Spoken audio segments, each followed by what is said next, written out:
Right, breaking చూస్తున్నాం. Iran and America ceasefire ఒప్పందంతో మరొకసారి బంగారం వెండి ధరలు పెరిగే అవకాశం మనకి ఇక్కడ కనిపిస్తోంది. ఇప్పటికే బంగారం పైన తులం 4,000 పెరిగినట్టు కూడా తెలుస్తోంది. ఇక వెండి అయితే చెప్పనక్కర్లేదు, 10,000 వరకు చేరింది. మరైతే ఈ ఒప్పందానికి సంబంధించి మనం చూస్తూ ఉన్నాం ఎప్పటికప్పుడు. ఇటు సీజ్ ఫైర్ తో జోష్ లో బంగారం మార్కెట్ అయితే కలకల్లాడుతుందని చెప్పాలి. అయితే కొన్ని రోజుల పాటు అస్థిరంగా గోల్డ్ మార్కెట్, ఇటు ఇరాన్ అమెరికా సీజ్ ఫైర్ ఒప్పందంతో ఒక్కసారిగా బంగారం వెండి ధరలు పెరిగినట్టు తెలుస్తుంది. మరైతే ఇటు తులం పైన 4,000 రూపాయలు బంగారం పెరిగింది.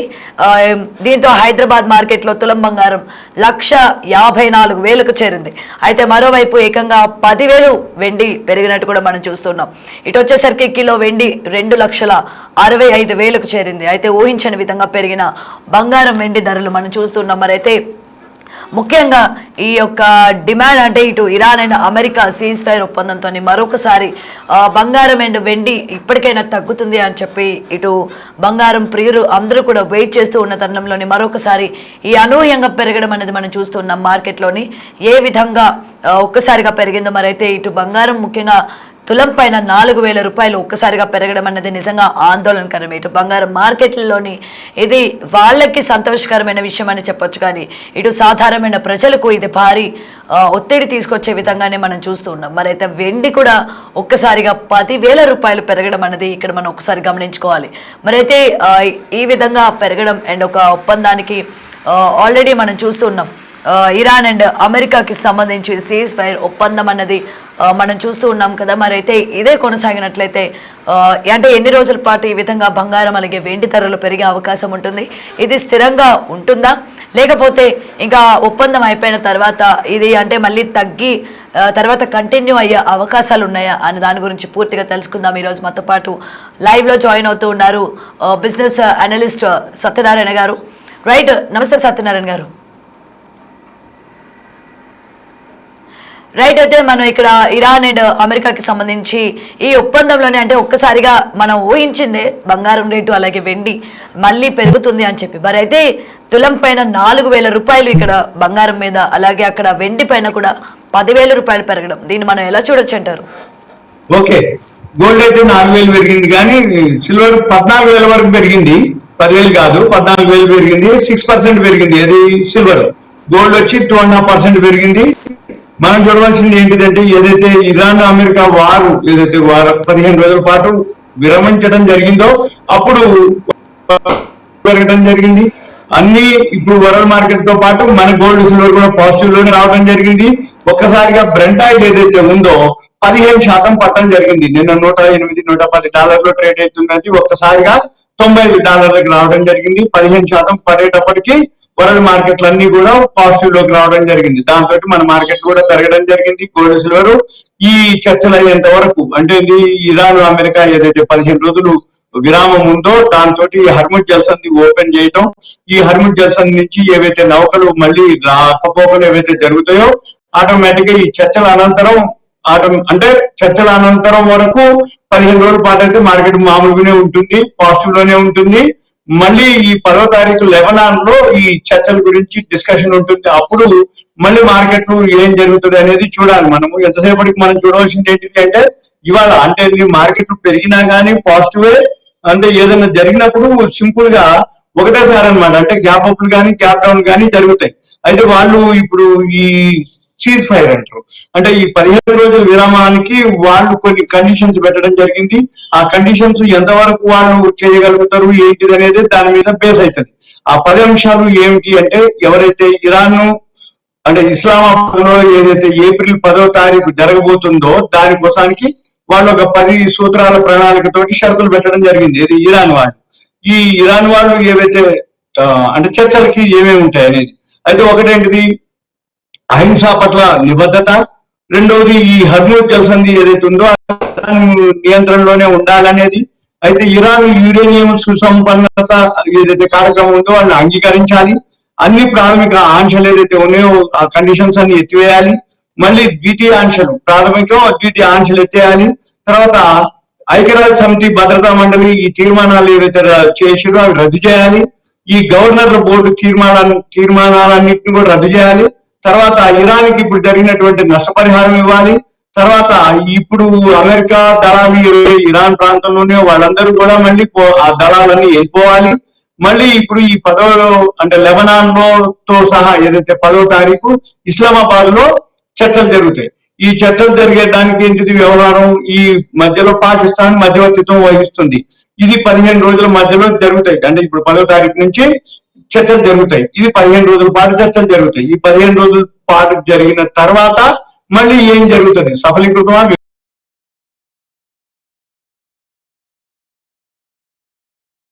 మన మార్కెట్ పాజిటివా నెగిటివా, గోల్డ్ పాజిటివా నెగిటివా. బ్రెంట్ ఆయిల్ ఎప్పుడైతే తగ్గిందో $90 రావడం జరిగిందో ఆటోమేటిక్ గా గోల్డ్ సిల్వర్ పెరగడం జరిగింది.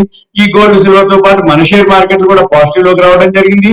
మన మార్కెట్ వచ్చేటప్పటికి 2740 పాయింట్లు ఇప్పుడు ప్లస్ లో బిఎస్సి సెన్సెక్స్ జరుగుతుంది. 30 కంపెనీలు ఏవైతే బిఎస్సి సెన్సెక్స్ లో ఉన్నాయో 28 ఇప్పుడు ప్లస్ లో ఉన్నాయి. ఉదయం అయితే 30 కూడా ప్లస్ లోనే ఉన్నాయి. ఇప్పుడు ఎన్ఎస్సి వచ్చేటప్పటికి ఎన్ఎస్సి లో కూడా ఏవైతే ఉన్నాయో 43 ప్లస్ లో ఉన్నాయి, 8 మైనస్ లో ఉన్నాయి. పొద్దునైతే 50కి 1.6 తప్ప మొత్తం కూడా ప్లస్ లోనే ట్రేడ్ అవ్వడం జరిగింది. ఇప్పుడు ఈ నిఫ్టీ ఏదైతే ఉందో 818 పాయింట్లు ప్లస్ లో జరుగుతుంది. ఇప్పుడు మళ్ళీ బిఎస్సి సెన్సెక్స్ వచ్చి 2734 పాయింట్లు, నిఫ్టీ 500 వచ్చి 800 పాయింట్లు, నిఫ్టీ బ్యాంక్ నిఫ్టీ వచ్చి ఇవాళ ఆర్బీఐ క్రెడిట్ పాలసీ అనౌన్స్ చేయడం జరిగింది. అది యథాతథంగా ఉంచడం జరిగింది, అంటే ఫ్లాట్ గానే ఉంచడం జరిగింది, న్యూట్రల్ ఉంచడం జరిగింది. అది 2680 పాయింట్లు, అది కూడా అంటే ఈక్వల్ గా బిఎస్సి సెన్సెక్స్ కి ఈక్వల్ గా అటు ఇటుగా అది కూడా అంతే పెరగడం జరిగింది.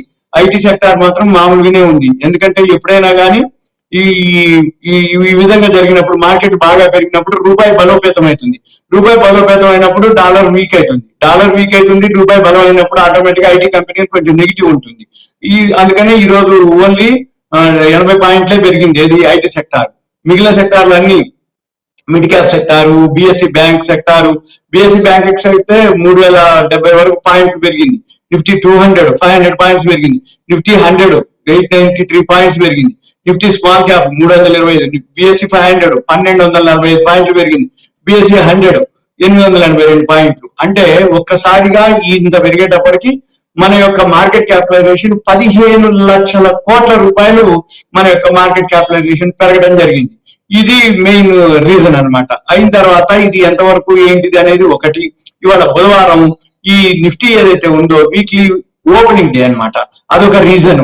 4 రోజుల నుంచి కంటిన్యూ పెరుగుతూ వచ్చింది మార్కెట్. అంటే నిన్న ఉదయం పడటం, నిన్న మొన్న అలానే జరిగింది. అంటే ఉదయం తగ్గుతుంది, మళ్ళీ మధ్యాహ్నం తర్వాత రికవరీ అవ్వడం జరిగింది. నిన్న మొన్న అలానే జరిగింది. 4 రోజులు కంటిన్యూ, ఇవాళ 5వ రోజు కంటిన్యూగా పాజిటివ్ లోనే ట్రేడ్ అవ్వడం జరిగింది. ఈ రోజులు కాదు, ఇలానే ఉంటుంది, ఎన్నాళ్ళ వరకు ఉంటుంది అనే దానికి వచ్చేటప్పటికి మనం చూడవలసింది ఈ ఇరాన్ అమెరికా చర్చలు ఎంతవరకు అవుతుంది, ఈ మధ్యవర్తిత్వం పాకిస్తాన్ వాళ్ళు ఎంతవరకు, మరి ఈ ఏదైతే ఇజ్రాయెల్ వాళ్ళు కూడా ట్రంప్ కి మేము సపోర్ట్ చేస్తున్నాం, చర్చలకి ఓకే అన్నట్టుగా.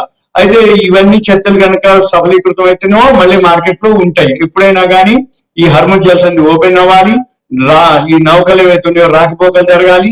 ఈ బ్రెంట్ ఆయిల్ ఏదైతే ఉందో మొన్నటి వరకు $72, $73, 71 అక్కడ ఉండేది. ఒక్కసారిగా $119 మొన్న ఆన్ టైం హైకి వెళ్ళటం జరిగింది. మళ్ళీ ఇప్పుడు నిన్న కూడా $110 ఉంది. ఈ ఎప్పుడైతే ఈ బ్రెంట్ ఆయిల్ ఎంతవరకు తగ్గితే అప్పుడు మన మార్కెట్లు అన్ని పాజిటివ్ లో ఉంటాయి. బ్రెంట్ ఆయిల్ పెరిగినంత వరకు మన మార్కెట్లు ఉండవు. అయితే వాళ్ళ పాజిటివ్ కాబట్టి మన మార్కెట్లు అన్ని కూడా, అంటే బ్రెంట్ ఆయిల్ తగ్గడం మనకి మార్కెట్లకు పాజిటివ్. ఎప్పుడైతే బ్రెంట్ ఆయిల్ తగ్గడం జరుగుతుందో ఇన్ఫ్లేషన్ తగ్గుతుంది, వడ్డీ రేట్లు ఏదైతే అంటే మార్కెట్ లో ఇప్పుడు ఇవాళ వడ్డీ రేట్లు యథాతథం ఉన్నది, ఆటోమేటిక్ గా ఎకానమీ స్ట్రాంగ్ అవుతుంది అనమాట. మనం గమనించవలసింది ఇవి చూడాలన్నట్టు. దాన్ని బట్టే మన మార్కెట్ లో పాజిటివా నెగిటివా న్యూట్రలా అనేది ఉంటుంది అనమాట. మనం ఇక ఇప్పుడైతే పాజిటివ్ లోనే, ఈ రోజు కూడా పాజిటివ్ లోనే క్లోజ్ అయ్యే అవకాశాలే కనపడుతున్నాయి. ఇక మనం అంటే గోల్డ్ సిల్వర్ పాజిటివే, మామూలు మార్కెట్ కూడా పాజిటివ్ లోనే ట్రేడ్ అవుతుంది. సార్ మరైతే ఇప్పుడు ముఖ్యంగా ఈ విధంగా పెరగడం అన్నది ఇటు ఇన్వెస్టర్స్ కి ఇది ప్లస్ అంటారా మైనస్ అంటారా? ఎందుకంటే మళ్ళీ ఈ ఒప్పందాలు అయిపోయిన తర్వాత మళ్ళీ బంగారం స్థిర స్థాయికి అంటే మామూలుగా ప్రైస్ కి వచ్చే అవకాశాలు ఏమైనా ఉన్నాయంటారా? మళ్ళీ ఇదే బ్రెడ్ ఆయిల్ పెరిగితే మళ్ళీ గోల్డ్ సిల్వర్ తగ్గే అవకాశాలు ఉంటాయి. కాబట్టి ఇప్పుడు కొనుక్కునే వాళ్ళు అంతకుముందు నుంచి రోజు చెప్తూనే ఉన్నాం, అంటే ఇది ఒక ఆపర్చునిటీగా తగినప్పుడే కొనుక్కోవాలి తప్ప పెరిగినప్పుడు కొనుక్కోమని మేము ఎప్పుడు చెప్పము. తగినప్పుడు కొనుక్కుంటే పెరిగినప్పుడు నీకు లాభం వస్తుంది, అంతే తప్ప పెరిగినప్పుడు కొనుక్కొని ఇంకా పెరుగుతా ఇది నష్టం అట్లా అని అనుకోకూడదు. అంతకుముందు హైలో కొనుక్కున్న వాళ్ళు చాలా మంది ఉన్నారు, వాళ్ళకి కొంచెం ఊరట అనమాట. అంటే ఒక రోజుగా పెరిగింది కాబట్టి ఇంకొంచెం పెరుగుతుందేమో అనుకుంటారు, కానీ అట్లా ఏమి ఉండదు. ఇది పెరుగుతూ తగ్గుతూ ఉంటుంది. మళ్ళీ బ్రెంట్ ఆయిల్ కనుక పెరగడం మొదలు పెడితే గోల్డ్ సిల్వర్ మాత్రం మళ్ళీ తగ్గే అవకాశాలే కనపడుతున్నాయి. బ్రెంట్ ఆయిల్ ఎంత తగ్గితే అంత గోల్డ్ సిల్వర్ కి పాజిటివ్ అనమాట, అంటే పెరిగే అవకాశాలే ఉంటాయి. ఈ బ్రెంట్ ఆయిల్ తగ్గినంత వరకు మళ్ళీ గోల్డ్ సిల్వర్ ఇవాళ తగ్గింది కాబట్టి గోల్డ్ సిల్వర్ పెరిగింది. మళ్ళీ బ్రెంట్ ఆయిల్ కనుక పెరిగితే గోల్డ్ సిల్వర్ తగ్గుద్ది. అప్పుడు ఎవరైతే ఈ ఆపర్చునిటీ కోసం చూస్తారో వాళ్ళు కొనుక్కోవడానికి అవకాశం ఉంటుంది, అంతే తప్ప కొనుక్కోవాలన్నా కొనుక్కోకూడదా, కొనుక్కుంటే మంచిదా, ఇప్పుడు కొనుక్కోవాలన్నా అంటే పెరిగినాక కొనమని నేను ఎప్పుడు చెప్పము. తగ్గినప్పుడు కొనుక్కోండి, పెరిగినప్పుడు అమ్ముకోండి, లేదు పెరిగినప్పుడు అంటే అబ్జర్వ్ చేయడానికి, అంతే తప్ప ఈ తగ్గినప్పుడు కొనుక్కోకుండా పెరిగినప్పుడు కొనుక్కొని తగ్గిన తర్వాత మళ్ళీ తగ్గిపోయింది అనే బదులు తక్కువలో కనుక కొనుక్కుంటే పెరగకపోయినా నీకు నష్టం ఉండదు. పెరిగిందా ఓకే పెరిగింది, మన దగ్గర ఉన్నాయి. పెరగలేదా మనం తక్కువలోనే కొనుక్కున్నాం కదా, అవి చూడాలి. కానీ ఎంతసేపటికి తగ్గుద్దా అంటే లాస్ అనేది ఏముండదు. ఈ గోల్డ్ సిల్వర్ జీరోలు అయ్యే క్వశ్చన్లు ఉండవు. ఎప్పుడు కూడా ఒక కొన్నాళ్ళ పాటు తగ్గుతుంటది, కొన్నాళ్ళ పాటు పెరుగుతూ ఉంటది. మనం గమనించవలసింది ఏంటిది, వరల్డ్ మార్కెట్లు ఎలా ఫాలో అవుతున్నాయి, ఏం జరుగుతుంది, కరెంట్ అఫైర్స్ అంటాం వీటిని. ఈ కరెంట్ అఫైర్స్ అంటే ఏంటిది, ఇప్పుడు షేర్ మార్కెట్ లో కానీ గోల్డ్ సిల్వర్ మార్కెట్ లో కానీ ఈ కమోడిటీస్ మార్కెట్ లో కానీ మనం చూడవలసింది ఎంతసేపటికి ఏమిటి, ఏదైతే అంటే ఏ రోజుకి ఆ రోజు. ఉదాహరణకి ట్రంప్ సుంకాలు టారిఫ్లతోటి సంవత్సరం మీద ఫిబ్రవరి 2 వరకు మనకి మంది లాస్ట్ అనమాట. ఏది సుంకాలు టారిఫ్లు అయినాయి ఏమంటే అప్పుడు ఏం జరిగింది, సుంకాలు టారిఫ్లు క్లియర్ అయినవి లేదో అమెరికా సుప్రీంకోర్టు ట్రంప్ కి వ్యతిరేకంగా తీర్పు రావడం జరిగింది, నువ్వు చట్టబద్ధత లేదు అని. అనగానే ఆటోమేటిక్ గా మళ్ళీ చట్టబద్ధతతోటే నేను జీవోలు పాస్ చేస్తా సుంకాల టారిఫ్లు అని అనడం జరిగింది. అని ఫిబ్రవరి వరకు ఆగిందో లేదో ఫిబ్రవరి 28కి ఇరాన్ మీద అటాక్ అయింది. 28 ఫిబ్రవరి 28 మార్చి 31 అదొక ఒక రోజు, 31 రోజు, 32 ఇప్పుడు 8 రోజులు, అంటే 32 8 40 రోజులు, అంటే కరెక్ట్ గా 40 రోజులకి ఇప్పుడు యుద్ధ వాతావరణం ఒక మళ్ళీ 15 రోజులకి పొడిగించడం అయింది. అంటే ఇది విరమణ, అంతే తప్ప ఈ చర్చలు అవ్వాలి, చర్చలు అయిపోయినాక సఫలీకృతమా విఫలీకృతమా న్యూట్రలా పోస్ట్పోనా మళ్ళీ దాన్ని బట్టి ఈ గోల్డ్ సిల్వర్ పెరగడం జరుగుతూ ఉంటది. ఎవరైతే ఇప్పటికైనా ఏం లేదు గోల్డ్ సిల్వర్ పొందలుచుకున్న వాళ్ళు మళ్ళీ ఎప్పుడో ఈ యుద్ధ వాతావరణం మామూలుగా అంటే యుద్ధం అవుతుందనో లేకపోతే సఫలీకృతం విఫలీకృతం ఆ న్యూస్ వస్తుంది, అప్పుడు ఆటోమేటిక్ మళ్ళీ గోల్డ్ సిల్వర్ పడ్డప్పుడు కొనుక్కోవాలి, అంతే తప్ప ఇప్పుడు కొనుక్కునే వాళ్ళకి రేట్ ఎక్కువ ఉందని మనం అనుకోకూడదు. ఆ ఆపర్చునిటీ కోసం చూసుకోవాలి. Right sir. అయితే ఇంకొకటి కరెక్ట్ గా పెరిగే టైంకే మనకి లోకల్ మార్కెట్స్ ఉంటాయి కదా ఎక్కడికక్కడ బంగారం వెండి షాపులు. సో మనకి ఏంటంటే వెన్ కంపేర్ టు పెద్ద జ్యువెలరీ షాపుల్లో కన్నా మనకి ఇక్కడ ఇంకొక తక్కువకి ఇక్కడ మీకు ఇస్తూ ఉంటాము, లేకపోతే తయారు చేసుకున్న వాళ్ళు కూడా ఇక్కడ మనకి తక్కువకి వస్తుంది అని చెప్పి ఇలాంటి పెరిగిన సిచ్యువేషన్స్ లోని ఈ మార్కెట్స్ కి ఎక్కువ మగ్గు చూపిస్తూ ఉంటారు. రైట్, మనకి గోల్డ్వి ఇవి మనకి అంటే కరెక్టే అంటారా ఇలాంటి చోట చేపించుకోవడం?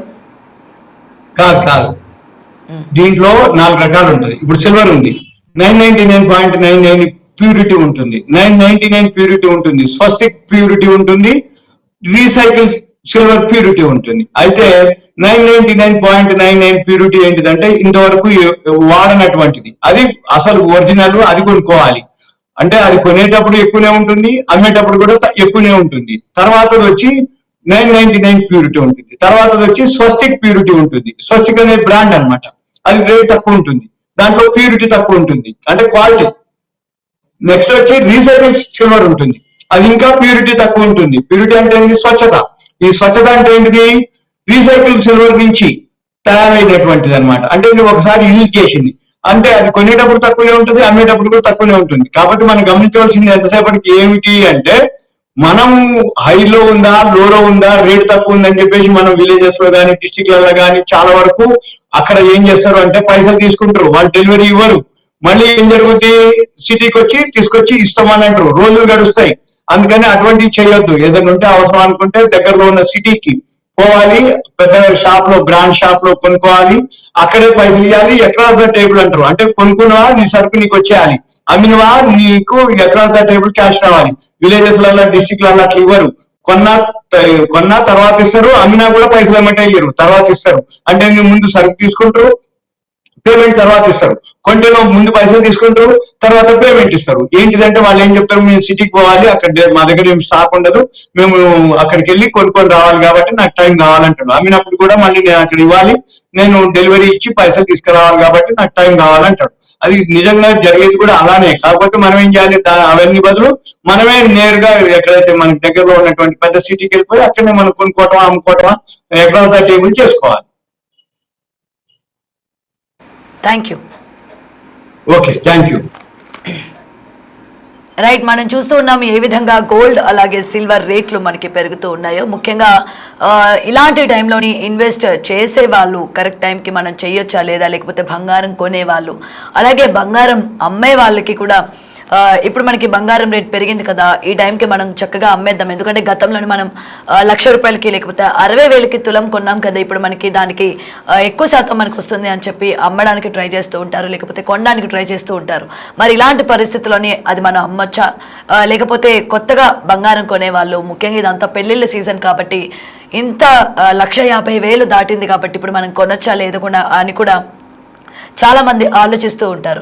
మరైతే ఇప్పటికే మనకి బిజినెస్ అనలిస్టులు కూడా ఎప్పటికప్పుడు హెచ్చరిస్తూనే ఉన్నారు, ఎటువంటి పరిస్థితుల్లోని ఎటువంటి నిర్ణయాలు తీసుకోవాలి, ఎలాంటి టైంలోని మనకి గోల్డ్ అలాగే సిల్వర్ మీద ఇన్వెస్ట్ చేసే వాళ్ళు కావచ్చు, లేకపోతే ట్రేడింగ్ చేసే వాళ్ళు కావచ్చు, ఆచితూచి అడుగులు వేయాలి అని కూడా చెప్తున్నారు. మరైతే ఇటు ఇప్పటికే మనం చూస్తూ ఉన్నాం కదా, ఇలాంటి నేపథ్యంలోని గోల్డ్ రేట్స్ అన్నది పెరగడం మన అందరికీ కూడా గత నెల రోజుల నుంచి యుద్ధం జరుగుతున్నప్పటి నుంచి కూడా మనం చూస్తున్నాం ఏ విధంగా అప్ అండ్ డౌన్ అవుతూ ఉందో ఈ గోల్డ్ అండ్ సిల్వర్. కాబట్టి ఇది ఇంకా స్థిరంగా ఉండే అవకాశమే ఉంటుంది, మరింత పెరిగే అవకాశం అయితే ఎక్కడ కనిపించట్లేదు అని అయితే ఇప్పటికే మనకి బిజినెస్ అనలిస్టులు చెప్తూ ఉన్నారు.